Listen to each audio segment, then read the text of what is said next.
The evening sun was setting over Boston as Judge Sarah Mitchell stepped out of the courthouse. The warm orange light reflected off the tall glass buildings, creating a beautiful view that she rarely had time to appreciate.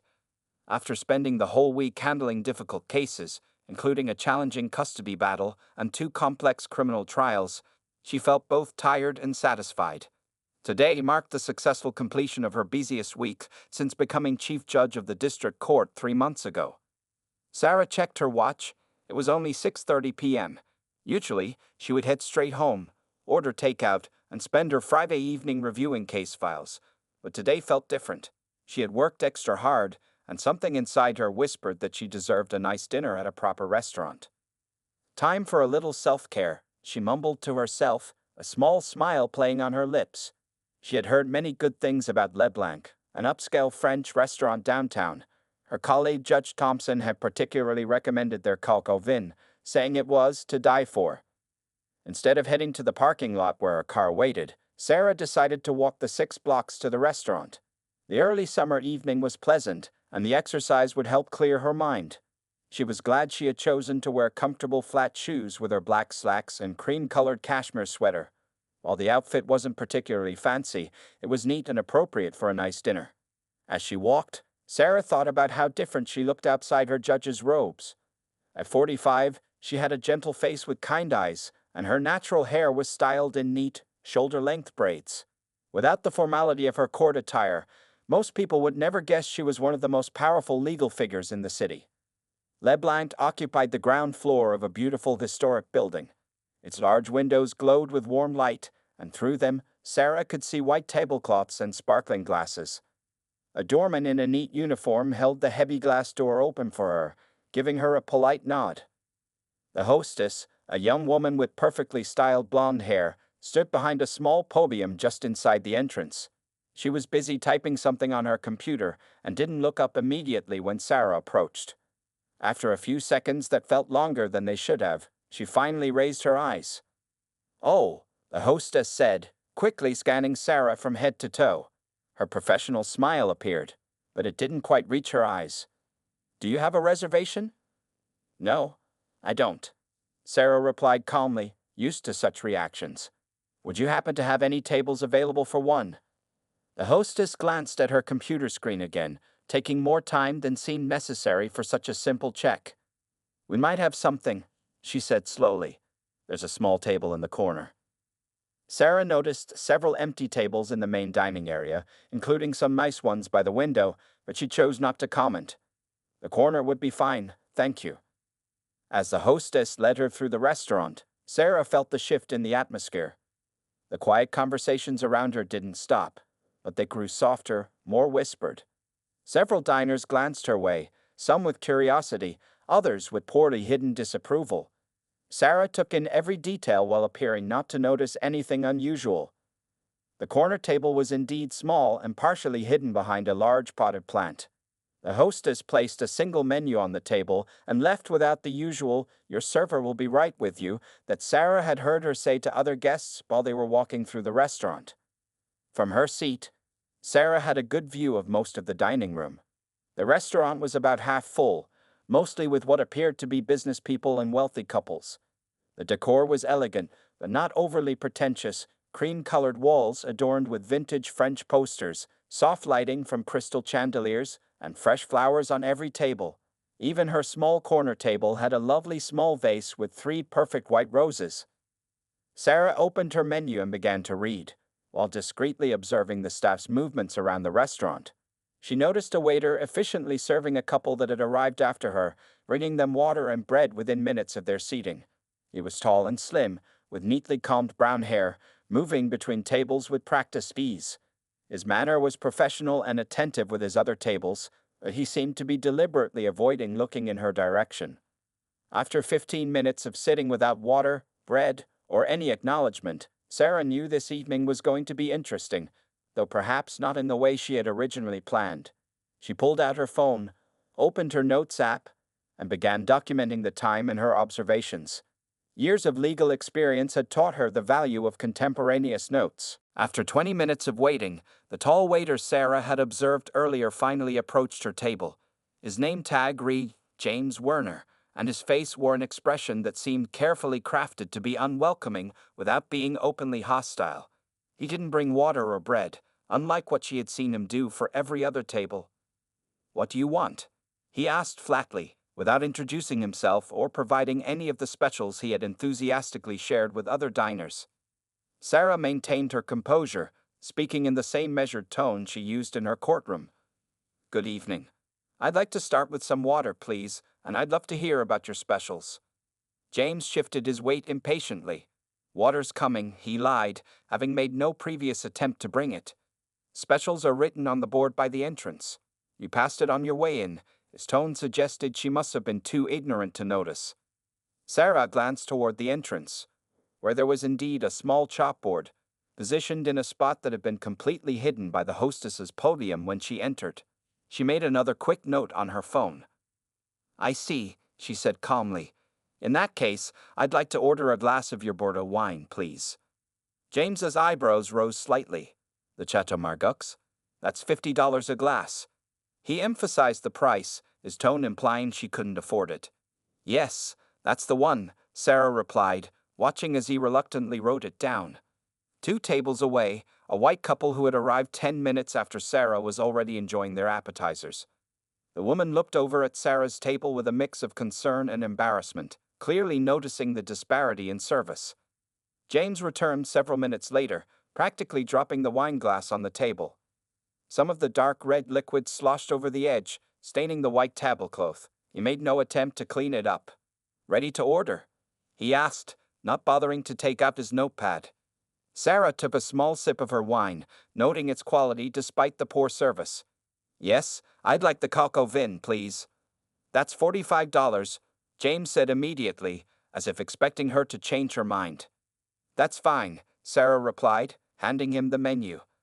As she did so, she noticed him step back slightly, as if avoiding contact with her hand. "It'll be a while," he announced. Kitchens backed up. Sarah watched as he immediately went to another table and assured them their orders would be ready in just a few minutes. The next half hour proved to be an exercise in patience. Sarah observed as James provided attentive service to his other tables, refilling water glasses, checking on meals, and responding promptly to requests. Meanwhile, her own water glass remained unfilled, and her requests for bread were met with mumbled excuses about checking the kitchen. A young couple at a nearby table, who had noticed the situation, tried to catch James's attention to share their bread basket with Sarah. He deliberately ignored their waves and gestures, keeping his back turned to their section whenever possible. Sarah continued making detailed notes on her phone, recording times, actions, and specific phrases. Her years in the legal system had taught her the importance of documentation. She also noticed other staff members' reactions. A young busboy who gave her apologetic looks, a senior waitress who frowned disapprovingly at James's behavior but said nothing. The restaurant's manager, a middle-aged man in a suit, passed through the dining room several times but seemed oblivious to the situation. Or perhaps, Sarah thought, he was choosing to be oblivious. It wouldn't be the first time she had encountered such willful ignorance. As the evening progressed, James's behavior became more obvious. When he finally brought her water, he placed it at the far edge of the table, making her reach uncomfortably to get it. He spoke louder than necessary when addressing her, as if assuming she couldn't understand him otherwise. Each interaction was marked by small acts of disrespect, interrupting her when she spoke, sighing heavily at simple requests, making a show of sanitizing his hands after collecting her menu. Sarah remained outwardly calm, though inside she felt a familiar mix of sadness and determination. In her position as chief judge, she had the power to address systemic discrimination. But tonight, she was experiencing it firsthand, adding another personal chapter to a story she had seen play out countless times in her courtroom. She took another sip of her wine, knowing that how she handled the next few moments would be crucial. When Sarah's coq au vin finally arrived, it was barely warm. The sauce, which was supposed to be rich and flavorful, had clearly been sitting under a heat lamp for too long, forming an unappetizing skin on top. James placed the dish roughly on the table, causing some of the sauce to spill over the edge. "Enjoy your meal," he said with a smirk, not bothering to wait for her response before turning away. As he walked to his other tables, she heard him cheerfully asking other diners if they were enjoying their perfectly prepared dishes. A few tables away, an elderly white couple who had been watching the situation unfold began whispering to each other. The woman shook her head disapprovingly, while her husband kept glancing over with a troubled expression. They had arrived after Sarah, and were already finishing their desserts, having received prompt and courteous service throughout their meal. Sarah took a bite of her food, maintaining her dignity despite the poor quality. She had dealt with prejudice before, but rarely had she seen it displayed so openly in a supposedly high-end establishment. As she ate, she continued making notes on her phone, recording each interaction and the striking difference in how James treated his other customers. "Is everything okay with your meal?" James's voice suddenly boomed across the dining room, loud enough to make several nearby diners jump. He had approached her table without warning, speaking at an unnecessarily high volume that drew unwanted attention. "I notice you're not eating much. Perhaps our cuisine is too sophisticated." Sarah looked up calmly, meeting his eyes. "The temperature of the dish is quite cool," she said evenly. "Would it be possible to have it reheated?" James' lip curled slightly. "Our chef prepares everything at the proper temperature. Maybe your palate isn't used to fine French cooking." He emphasized the word fine with a condescending tone that made his meaning clear. By now, several other diners had stopped eating to watch the exchange. The restaurant's atmosphere had grown tense, with conversations dropping to whispers. A young couple at a nearby table looked embarrassed, the woman half rising as if wanting to say something, but her partner gently pulled her back down. "I'm quite familiar with French cuisine," Sarah replied, her voice steady. "I simply prefer my hot dishes to be served hot." "Well," James said, raising his voice even further, "perhaps you'd be more comfortable at one of those chain restaurants downtown. You know, where the prices are more within reach." He gestured dismissively at her simple sweater. A shocked gasp came from somewhere in the dining room. The elderly couple who had been watching earlier were now openly staring, the woman's hand pressed to her mouth in dismay. The young busboy who had been clearing nearby tables nearly dropped his tray, clearly uncomfortable with the situation. Sarah took out her phone again, this time recording the interaction while keeping the device partially hidden by her napkin. James, noticing her movement, became even more aggressive in his behavior. "Oh, are you going to complain on social media?" he sneered. "Take pictures of our horrible service? I've seen your type before." He made air quotes with his fingers, his voice dripping with sarcasm. The restaurant manager, who had been conspicuously absent during the previous incidents, finally appeared at the edge of the dining room. However, instead of approaching to address the situation, he merely observed from a distance, his face a mask of careful neutrality. "Actually," Sarah began, but James cut her off. "Listen," he said, leaning down and speaking in a lower but more menacing tone, "we have certain standards here at LeBlanc. Standards that help us maintain our—" He paused, looking around at the predominantly white clientele, particular atmosphere. "Now, I can bring you your check whenever you're ready to leave." The implication was crystal clear. Sarah felt the familiar weight of discrimination pressing down, but instead of anger, she felt a sense of purpose. In her years on the bench, she had heard countless stories of similar experiences. Now, experiencing it firsthand in such a blatant way, she knew exactly how she would handle the situation. She placed her napkin carefully on the table and spoke quietly but firmly.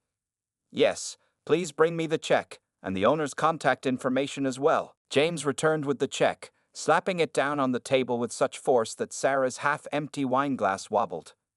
"As for the owner," he said with a dismissive wave, "he doesn't deal with customer complaints.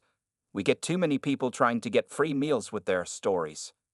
Sarah pulled out her credit card and placed it on top of the bill without looking at the total. She noticed James had already added a 20% gratuity, something she hadn't seen him do for any other table's bills. "I insist on speaking with the owner," she said calmly, her voice carrying the same authority she used in her courtroom. "If he's not here, I'd like his contact information." James let out an exaggerated sigh. "Look," he said, lowering his voice but unable to hide his contempt. "Why don't we make this easier for everyone? Your kind always wants to make a scene, but—" "My kind?" Sarah interrupted, her voice still steady, but now carrying an edge that made several nearby diners turn their heads. The elderly couple who had been watching earlier were now openly staring, the woman frantically waving to get the manager's attention. The young couple at the next table had their phones out, clearly recording the interaction. James, either not noticing the reaction of other diners or too caught up in his prejudice to care, continued, "You know exactly what I mean. Coming in here, dressed like that, ordering our most expensive wine just to prove a point. You're lowering the restaurant's standards just by being here." A collective gasp went through the dining room. The manager finally started moving toward their table, but his pace was reluctant, as if he'd rather be anywhere else. Sarah stood up slowly, her full height matching James's.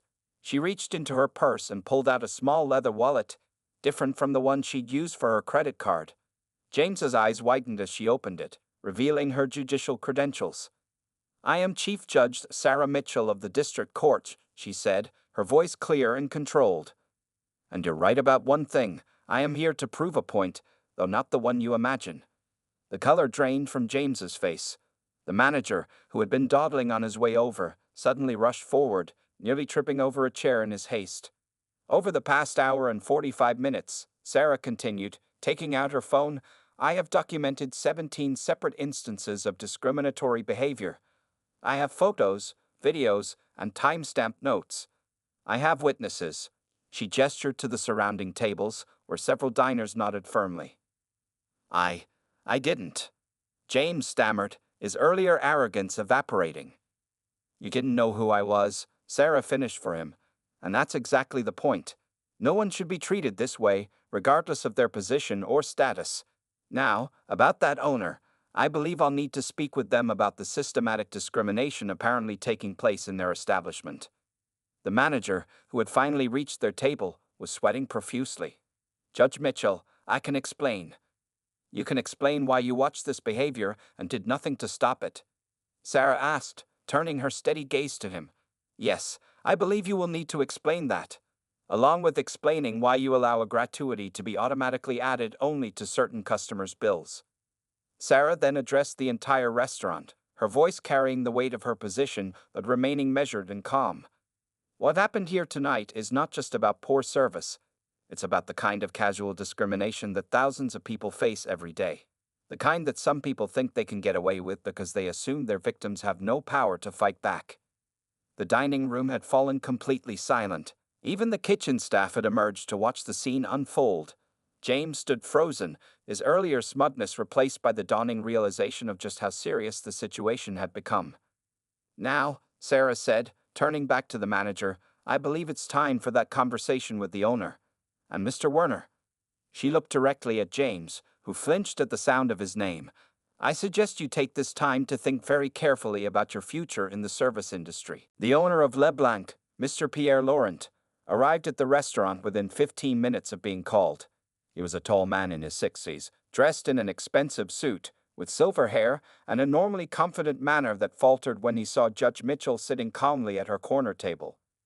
"Your Honor," he said, bowing slightly, "I came as soon as I heard. This is most unfortunate." He glanced nervously at James, who was standing against the wall, looking pale and shaken. Sarah gestured to the empty chair across from her. "Please sit down, Mr. Laurent. We have much to discuss." The dining room had grown quiet again, with everyone trying to hear what would happen next. The manager hovered nearby, wringing his hands, while James seemed to be trying to make himself invisible. "First," Sarah said, opening her phone's notes app, "I'd like to walk you through exactly what happened this evening." She began reading her detailed account, starting with the hostess's initial reaction and continuing through every interaction with James. As she read, several other diners stepped forward to add their observations. The elderly couple described how they had watched the discrimination unfold, feeling increasingly uncomfortable but unsure how to intervene. The young couple shared the videos they had recorded on their phones. "This isn't just about one bad experience," Sarah explained, her voice firm but measured. "This is about a pattern of behavior that suggests your establishment either condones or ignores discriminatory practices." Mr. Laurent's face grew increasingly red as he listened. "Judge Mitchell, I assure you, this is not what LeBlanc stands for. We have been in business for 20 years. 20 years, Sarah interrupted gently, during which how many others have faced similar treatment? How many people left here feeling humiliated, feeling less than human, simply because they looked like me?" The manager stepped forward, trying to defend himself. Your Honor, if I had known who you were. That's precisely the problem, Sarah cut in. The way you treat people shouldn't depend on their title or position.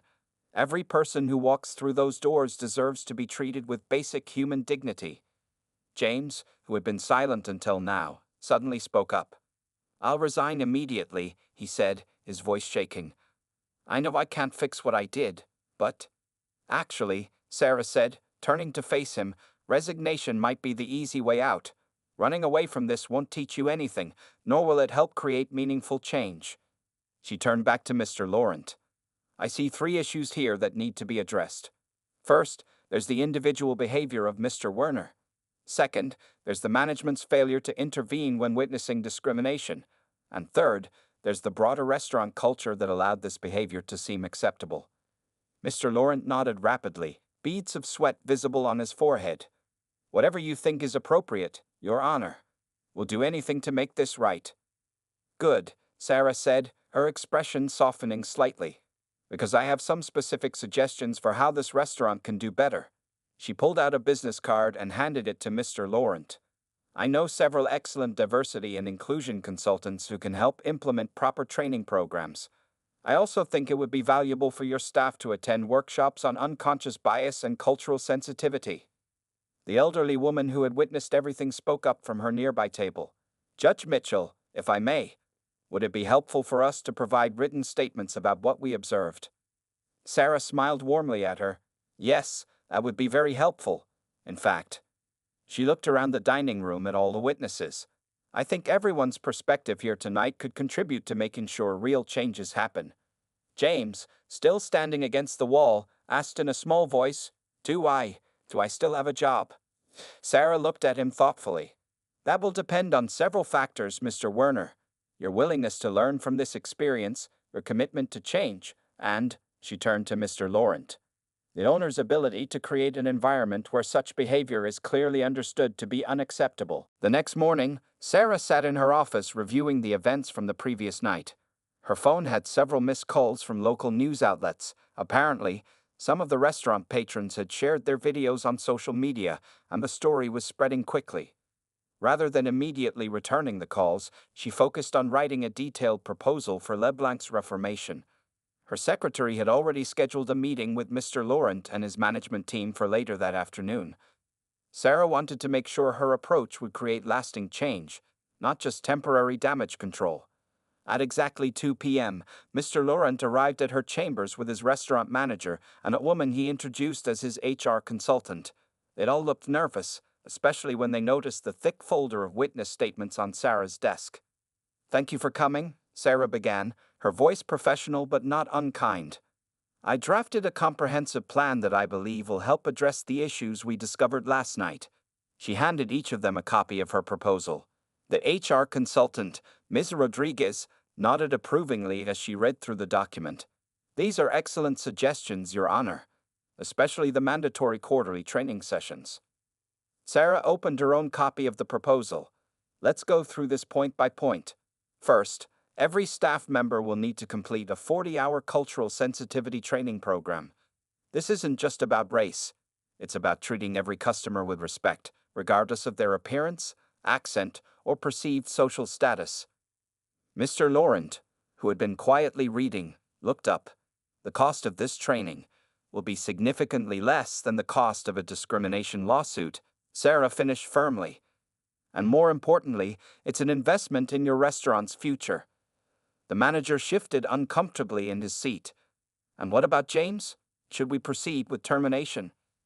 Sarah leaned back in her chair, considering the question carefully. Actually, I have a different suggestion. If Mr. Werner is willing, I'd like him to become part of the solution. She pulled out another document from her folder.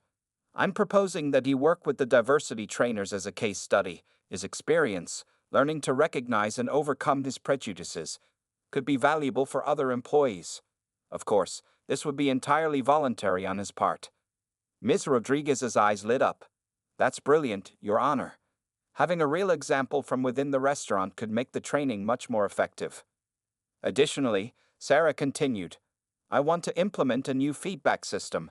Every table should receive a card with contact information for reporting both positive and negative experiences.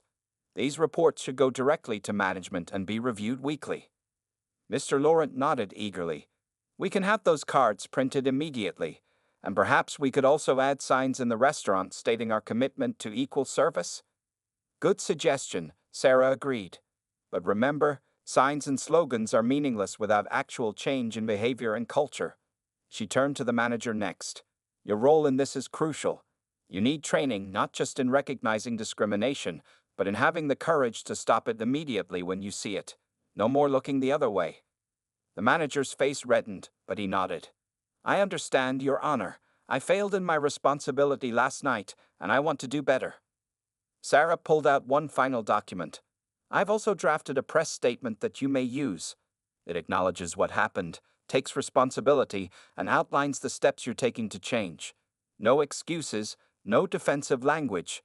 Just honest accountability and commitment to improvement. Mr. Laurent read the statement carefully. This is very direct, Your Honor. Yes, it is, Sarah replied. Real change starts with honest acknowledgement of the problem. The public will respect you more for facing this head-on than for trying to minimize or hide it. As the meeting concluded, Sarah noticed a genuine shift in their attitudes. What had started as fear of legal consequences seemed to be transforming into a real desire for positive change. One last thing, she said as they stood to leave. I'll be dining at LeBlanc again in 3 months. Not as a test, but as someone who believes in your ability to change. I hope you'll prove that belief well-founded. Over the next few weeks, LeBlanc underwent a remarkable transformation. The restaurant closed for 5 days for intensive staff training, during which every employee, from the hostess to the kitchen staff, participated in workshops led by diversity experts.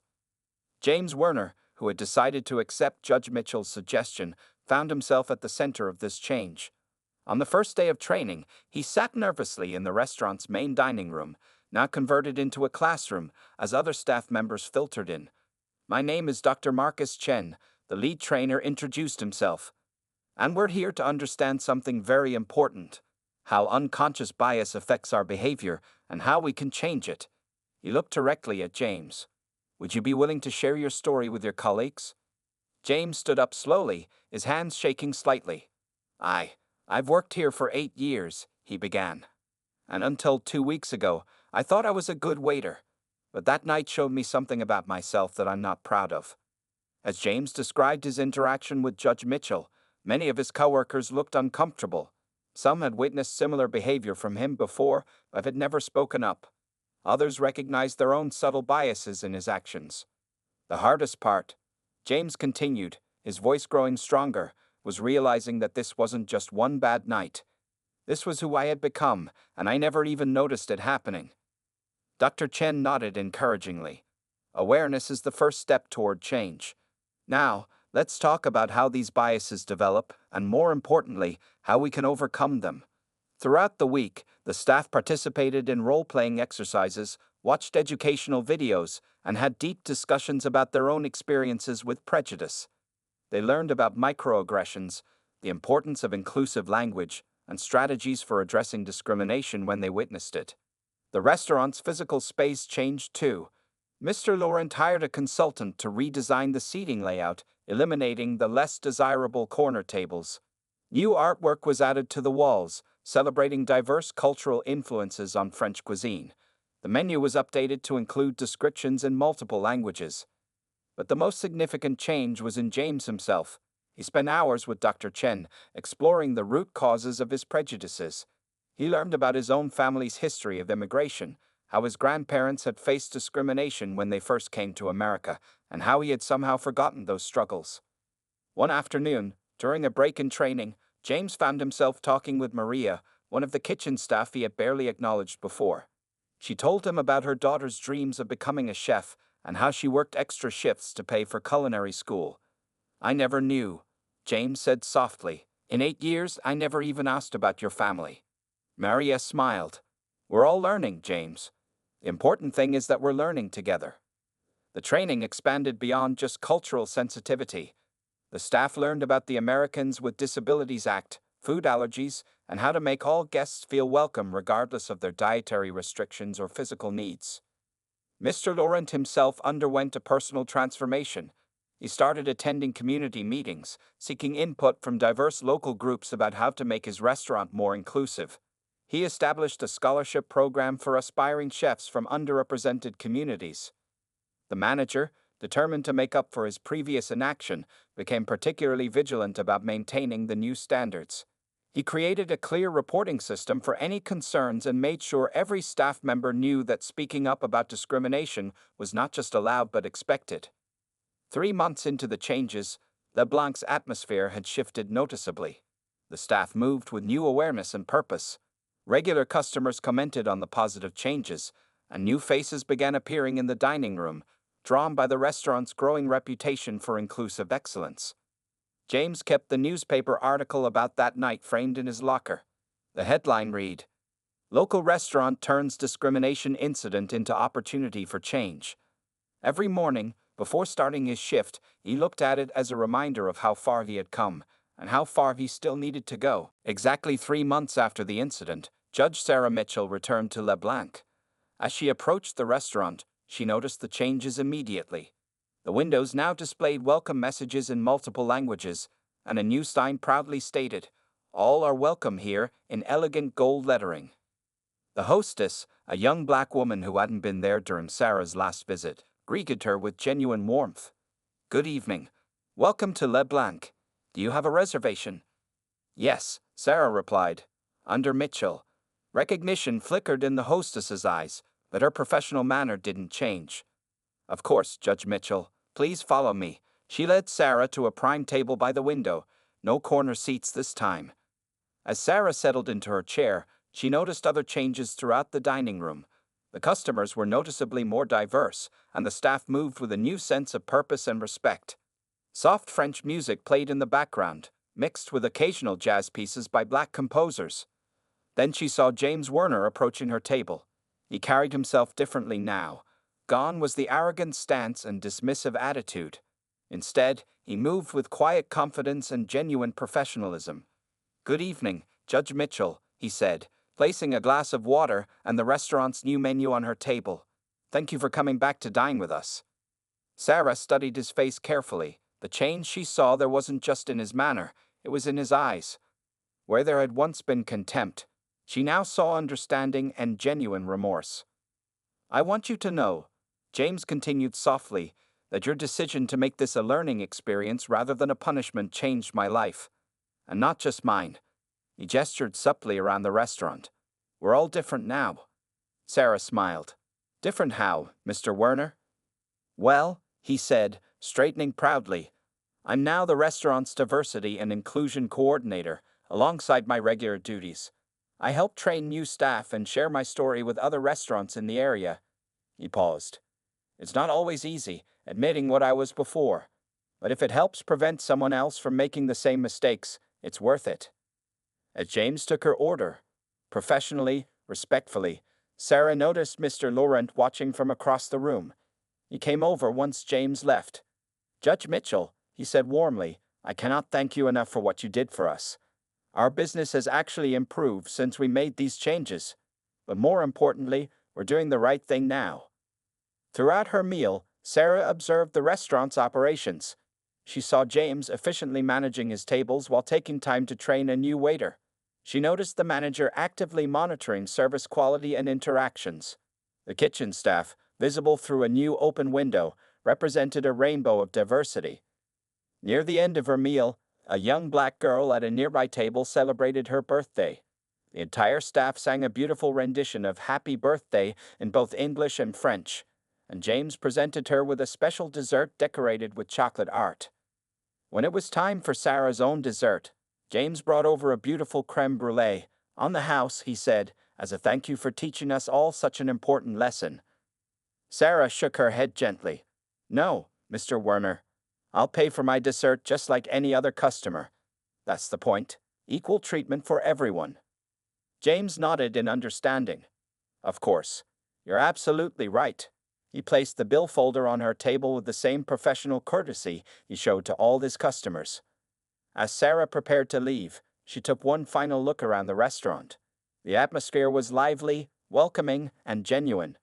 People of all backgrounds sat enjoying their meals, served by a staff that truly seemed to understand the meaning of equality and respect.